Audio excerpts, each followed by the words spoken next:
Bismillahirrahmanirrahim. وَلْتَكُنْ مِنْكُمْ أُمَّةٌ يَدْعُونَ إِلَى الْخَيْرِ وَيَأْمُرُونَ بِالْمَعْرُوفِ وَيَنْهَوْنَ عَنِ الْمُنْكَرِ. Assalamualaikum warahmatullahi wabarakatuh. Innal hamdalillah nahmaduhu wa nasta'inuhu wa nastaghfiruh wa na'udzu billahi min shururi anfusina wa min sayyiati a'malina may yahdihillahu fala mudilla lahu wa may yudlil fala hadiya lahu. Asyhadu an la ilaha illallah wahdahu la syarika lah wa nasyhadu anna Muhammadan abduhu wa rasuluh. Wassalawatullahu alaihi wa alihi wa sahabatihi ajma'in. Wa qala ta'ala muzakkiran fi ayatihi ya ayyuhalladzina amanu taqullaha haqqa tuqatih wa la tamutunna illa wa antum muslimun. Wa qala al-akhar ya ayyuhalladzina amanu taqullaha wa qulu qawlan sadida yuslih lakum a'malakum wa yaghfir lakum dhunubakum wa may yuti'illaha wa rasulahu faqad faza fawzan 'azima. Qala al-akhar ya ayyuhalladzina amanu taqullaha wa la tanzur nafsum ma qaddamat ligad wattaqullaha innallaha khabirum bima ta'malun. Alhamdulillah, kita syukur pada Allah Subhanahu wa taala dengan syukur minimal. Sandarkan semua nikmat ini adalah pemberiannya Allah Subhanahu wa taala. Tidak ada nikmat secara kebetulan, semuanya atas pemberian Allah. Dan syukur yang kedua, kita mengucapkan kalimat-kalimat pujian pada zat yang pemberi. Nah, dia maha baik, dan betul-betul baik itu Allah Subhanahu wa taala. Tidak ada alasan kita untuk mencelah. Jika kita mencelah kepada Allah, maka hati kita lah yang mesti dicelah. Tidak ada kekurangannya Allah mengurus kita. Tidak pernah Allah berbuat zalim sama kita. Jadi kalau Allah memberikan nikmat pada kita, itu adalah rahmat. Kalau Allah memberikan azab kepada kita, ya karena memang bukan kesalahannya Allah. Ya, Allah memberi azab, ya bisa hukuman pada kita, bisa juga menjadi ya teguran dan ujian, cobaan bagi kita. Dan orang beriman insyaallah tidak azab, tapi dia adalah teguran di sisi Allah Subhanahu wa taala. Alhamdulillah, semua paling penting menampakkan syukur itu, siap menggunakan seluruh nikmat yang ada pada diri kita sesuai dengan maunya Allah sang pemberi nikmat tersebut. Nikmat waktu untuk tidak tercecer, nikmat sehat supaya kita insyaallah dimanfaatkan sesuai dengan maunya.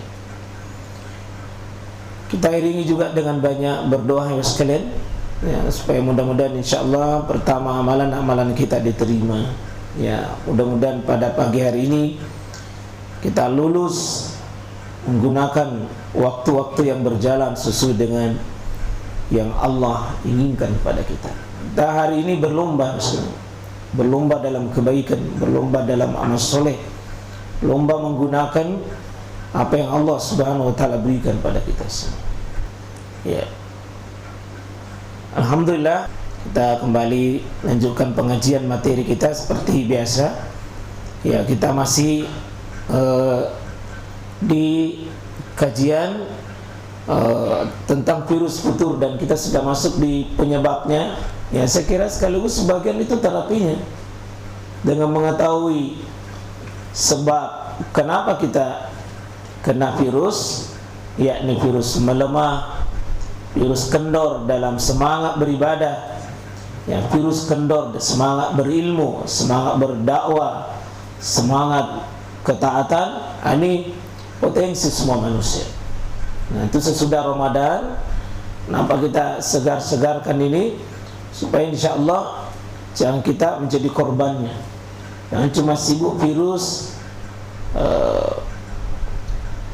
corona, tapi virus yang paling berbahaya akan menyerang akidah kita, menyerang iman kita, menyerang amal kita, menyerang himma semangat kita. Ya, itu adalah virus yang disebut dengan virus futur. Virus membuat kita lemas atau kendor dalam menuntut kebaikan. Pada seluruh yang hadir, kita doakan mudah-mudahan cepat paham ini, bisa paham, dan insyaAllah menjadi ya kajian khusus, terapi khusus insyaAllah. Ya, itu di semua kajian kita coba segarkan materi ini. Ya. Alhamdulillah, kita lanjut di materi.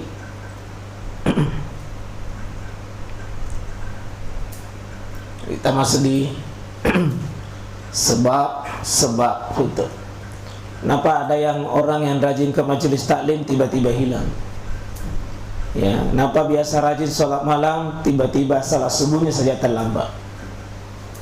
Tadinya penghafal Quran, kini menjadi pendengar setia musik. Ya. Kini yang tadinya ibadah Senin Kamisnya lancar, ini sudah ditinggalkan, sudah tawar-menawar. Ya.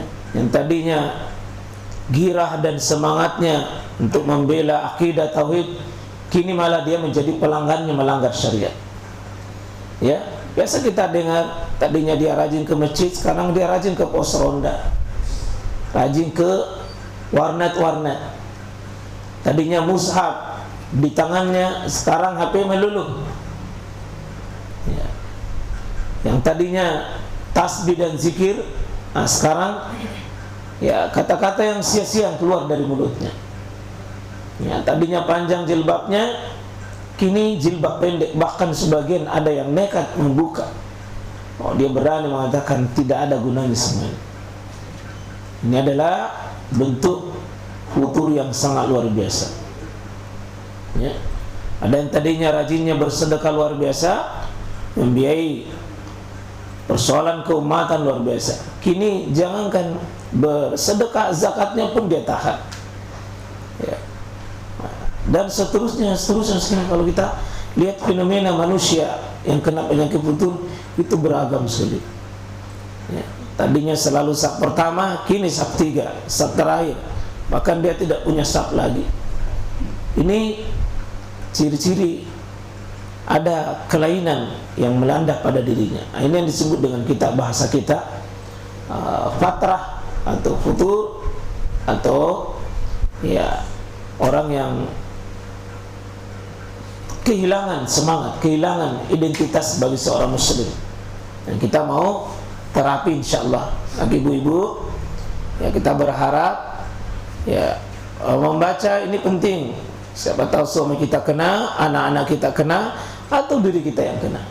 Kita berdoa ini Pak supaya tetap dibimbing oleh Allah, antara lain seperti Rabbana la tuzigh qulubana ba'da idh hadaitana wa hab lana min ladunka rahmah innaka antal wahhab. Ini penting doa.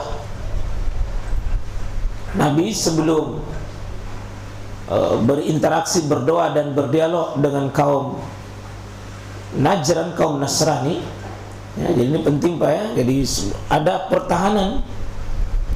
Ya, bayangkan itu Nabi didatangi di demo kurang lebih 60 kaum dari Yaman yang mau bicara tentang, langsung mau bicara tentang Nabi Isa alaihissalam. Maka dialog itu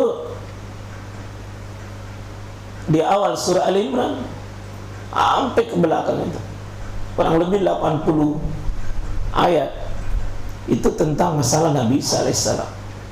Karena Nabi itu, Nabi kita Muhammad diajarkan jangan saya terpengaruh omongannya mereka, jangan saya terpengaruh pendapatnya mereka yang membuat saya bisa futur.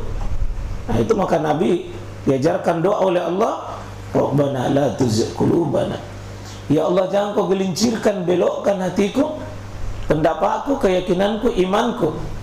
Hidayah yang ada ini ba'da idh hadaitana, sesudah kau beri hidayah kepada kami tentang keyakinan Nabi Isa yang benar. tentang syariat ini benar, tentang syariatmu ini benar. Jangan lagi kena syubhat. Nah, awal dari sebuah futur misalnya itu kena biasa syubhat. Ya. Apa yang dia dengar samar-samar tidak jelas, itu merubah dirinya. Jangan lupa subscribe ya.